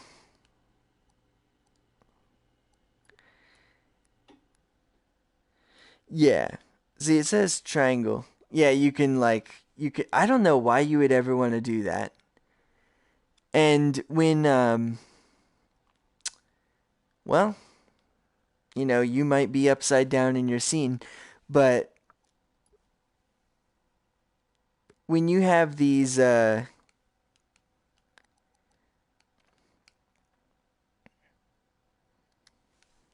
yeah, see, you're left-handed. That's the thing.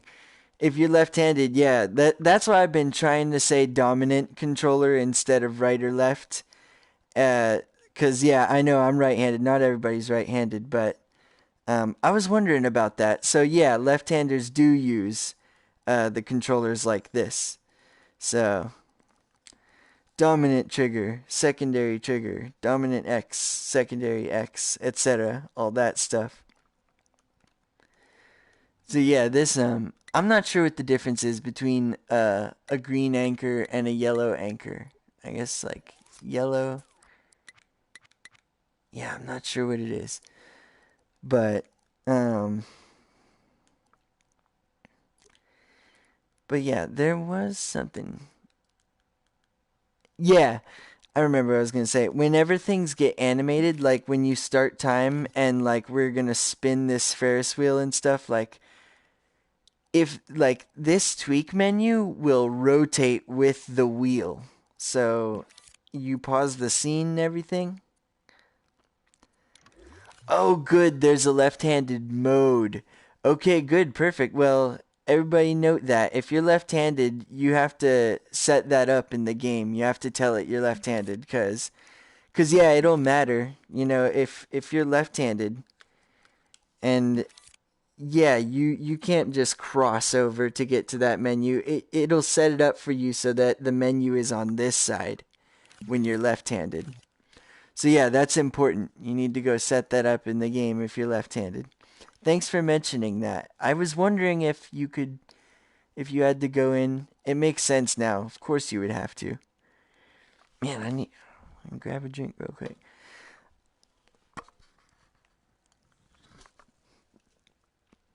Ooh, I've been on here way too long.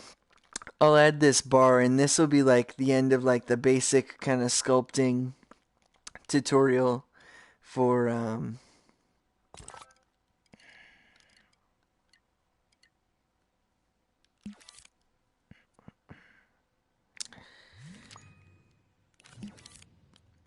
yeah, the next tutorial will work on the logic.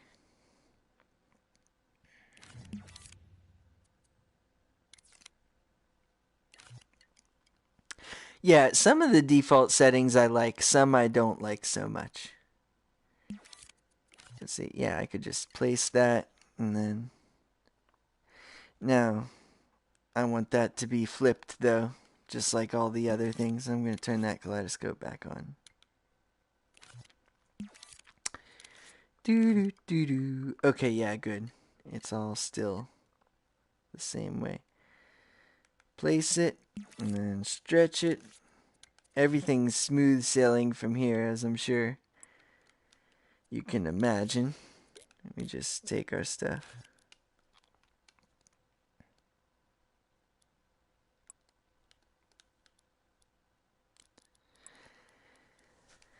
Man, so much harder to read comments from VR. Like, it only shows me the first part of it. Like, left-handed mode, the play button is...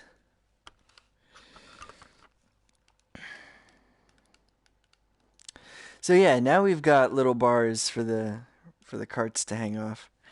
Yeah, the next tutorial we'll sculpt a cart and we'll set up the logic for this. I'll save this as a Ferris wheel frame. But right, all the way on here. Right, cuz when you flip it, you know, it's all the way to, like I said, you would have to cross your arms. So it swings it out to this side when you change it to left-handed mode, and then the play button is all the way on the left. Right? That's what you're talking about.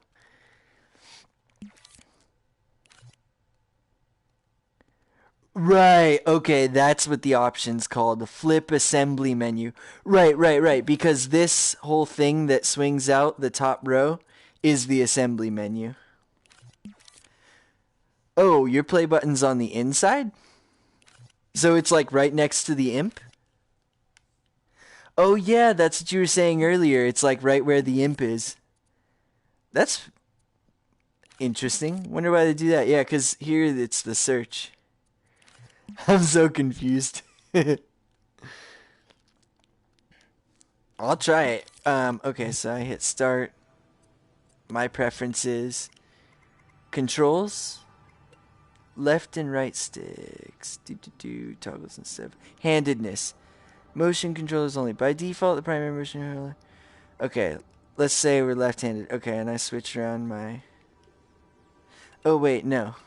My controllers stay. Okay, right. Alright, circle, circle. Okay, so now I press this trigger.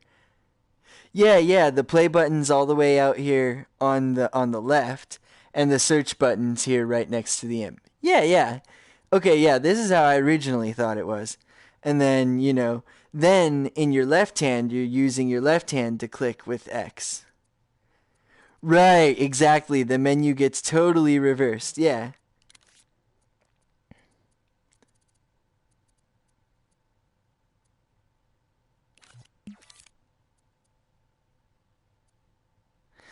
Oh, okay.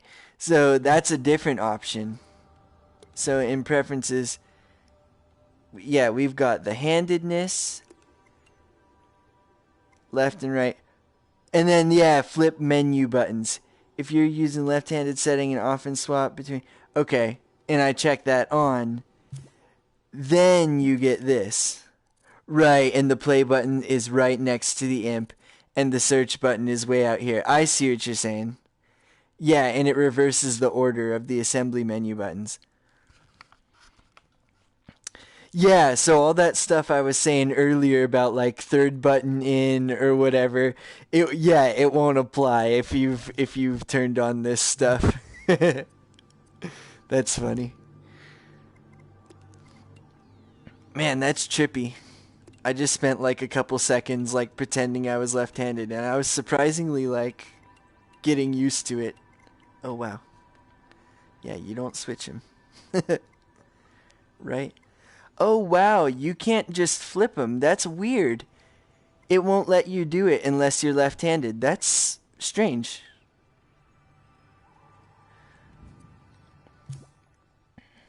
So yeah, this is okay. We'll do one little mechanism thing before I go.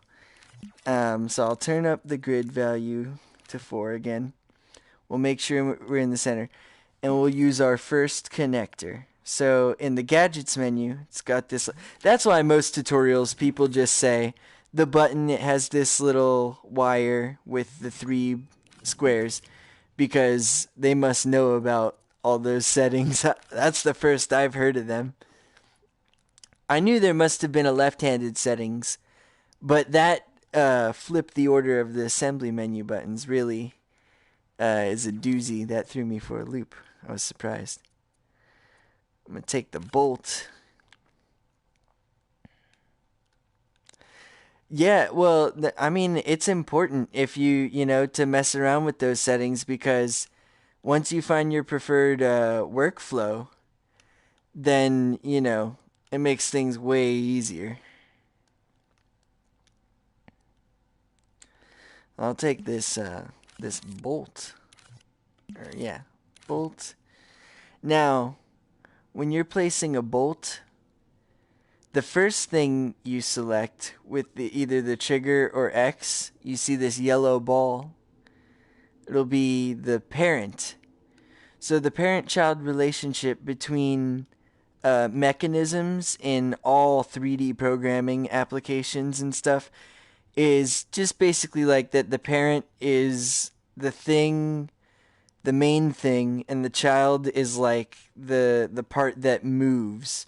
So the parent is what the child pivots around.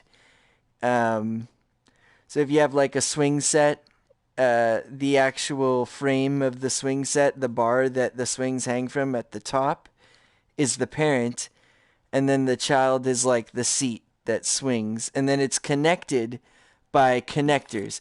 Like if you had a swing, you would want to use this one, the string connector, to make swings, and then you'd use flex to make them visible. Yeah, I forget what it's called in this environment. We all just say parent-child because I'm used to using like 3ds Max. I need to learn Blender too. It'd be nice. But you take the yellow one, and when you get this outline, then you know it's safe to hit the trigger, and then bam, you've selected that as the parent, and then you select this, you get the outline around all the arms and everything. You're selecting that as the child. And now it's placing it in a really wacky place, even though we're on the grid, so we're going to have to go back and fix that. But when you're placing the connector, the important thing is that the right thing is highlighted so that you know you've selected the right parent and child. And now, see, this thing is way, way skinny too, so I'll grab it with my dominant motion controller trigger, and then on the secondary controller trigger, hold circle, twist, to make that connector bigger. So now it's like way easier to see, and we can see what we're doing so much better. And then we center that one. We take this one, we center this one, like right here. Press triangle, line through grid. And with a connector, with every piece, I like to remember while I'm grabbing it, press triangle to align to grid. Press triangle to align to grid. You always want to align every piece to the grid, like, pretty often. So you don't want this thing like twisted like this, because we want it rotating like on an axle, not like on a pivot, you know. We want like gear type of motion instead of like bike pedal. I don't really know how to say. Like or like a door swinging open, you know? Like we don't want that. We want something spinning around the axis, or on the axis, not around the axis, I should say. So that's the way we want the bolt connector set up. And yeah, really, they're a pain in the ass. I mean, and if you don't turn on the grid, it's a big nightmare. Well, if you don't align it to, you know, points on the grid, it's just terrible.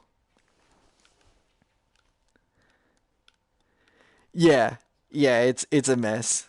Like, I like to align it with points here, so that makes me feel sane, you know.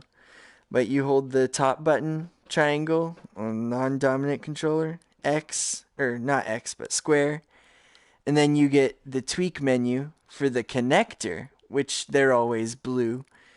Grab it with the beam and the trigger of the dominant controller. Circle and twist with the secondary controller to make it bigger. And see, it's all rotated weird.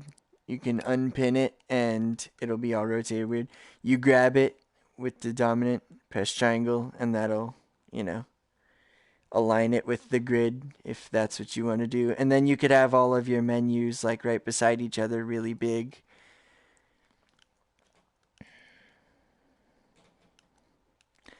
Yeah, yeah. And that is really, I hate using the Move controllers without the VR. It's like, I know it's a little bit more precise than the DualShock, but I'd rather use the DualShock. The DualShock is like pretty easy, and once you get comfortable with it, it's more worth it, I think. Like if you're gonna bust out the moves, the VR is almost necessary. It makes it like 100% more accurate. And when you're not in the VR, it's like it's really hard to judge where you are in 3D space, you know? With the VR headset, it makes it like super easy to see exactly where you're grabbing. But yeah, no VR headset, it's like where are you grabbing? You can't tell. And that's why I don't use the motion controllers without the VR headset.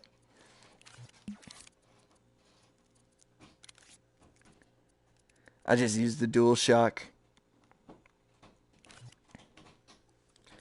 So now that this is connected, we want it to spin around freely, so we don't want to use any limits. we could make this a motor bolt, and I think it's good to go. If we just play time, yeah, see, it's already good to go. Man, it's too good, actually.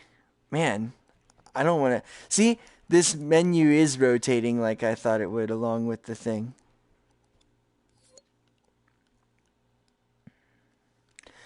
Oh, no.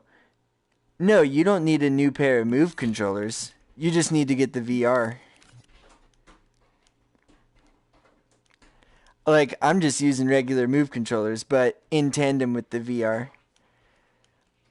You can use the, the Move controllers without the VR, but I hate it, so.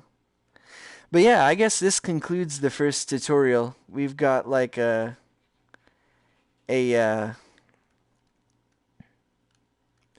Are you serious? They don't sell the headset well, go try to find it on eBay. Get it from those people who defy Sony and sell the the equipment independently, Eventually it's got to be available from somebody on eBay. I'm sure there's someone who didn't want the VR. I know with the Xbox One, I didn't want the Kinect. I sold it right away. But yeah, this works pretty good. I'm happy with this.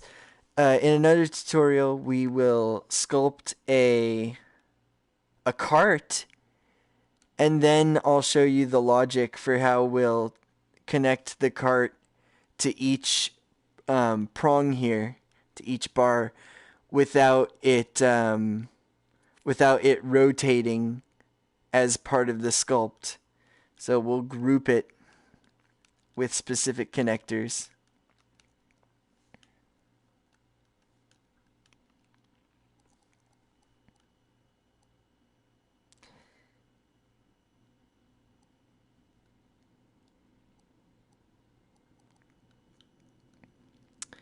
But yeah, hope you enjoyed this tutorial. It's pretty fun. I'll be back. I'm gonna take a quick break here, and then yeah, we'll design a gondola, and I'll elaborate on a couple other tips and tricks for moving stuff and saving space. Go down, reduce that sculpture detail, and see what we've got at the end of the day. Boop, boop. Oh, wow.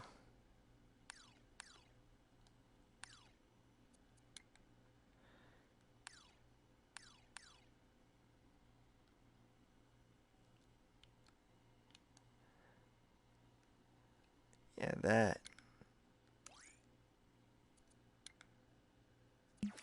Let's see.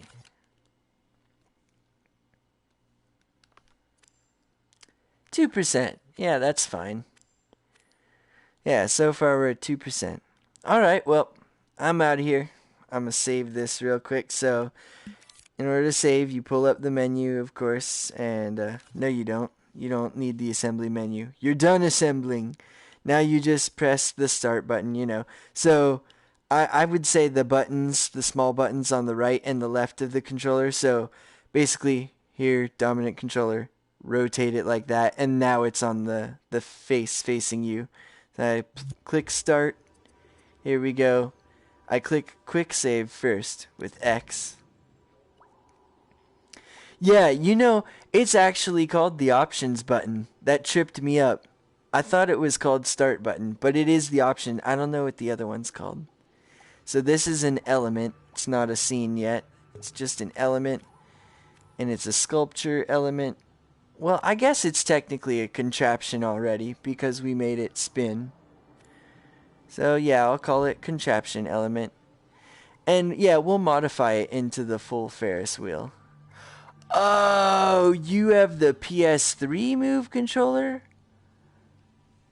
I didn't know there was a difference. I thought there was only one Move controller.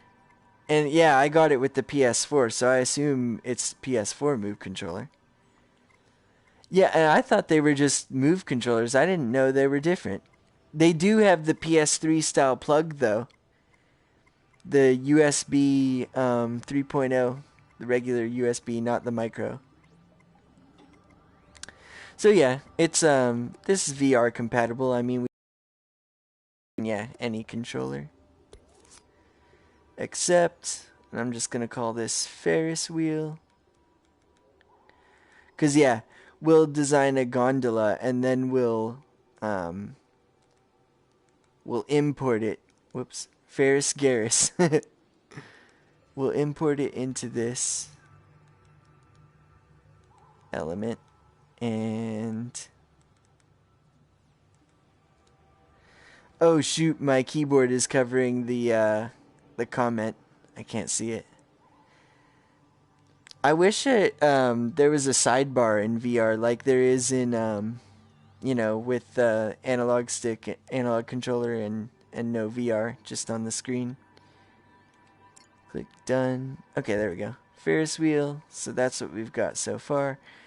And then I'll just save the version so I can save and release it as public. Version notes. I don't have anything to say about that. Save. Don't label my elements with VR compatibility. How come? I've always done that. If they are VR compatible, I mean. Because something to do with the search, huh? Oh, yeah. Okay, it restricts what the end user can label their scene dream as. Okay. Alright. Wait a minute. Will it let me change that? Ooh, whoops. Oh, no, I'd have to quick save again. Oh, wait, no. Here, this is how you do it. When you're in the save version screen, online is public, then right here, edit cover page. Nah, okay. Okay, I guess I have to wait till I publish it.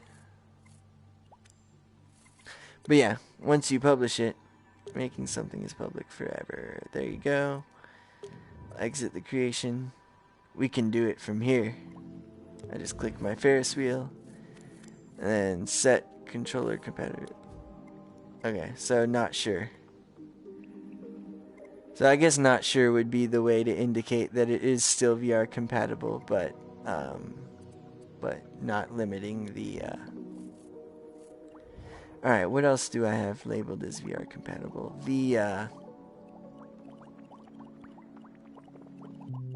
There's one other creation I did.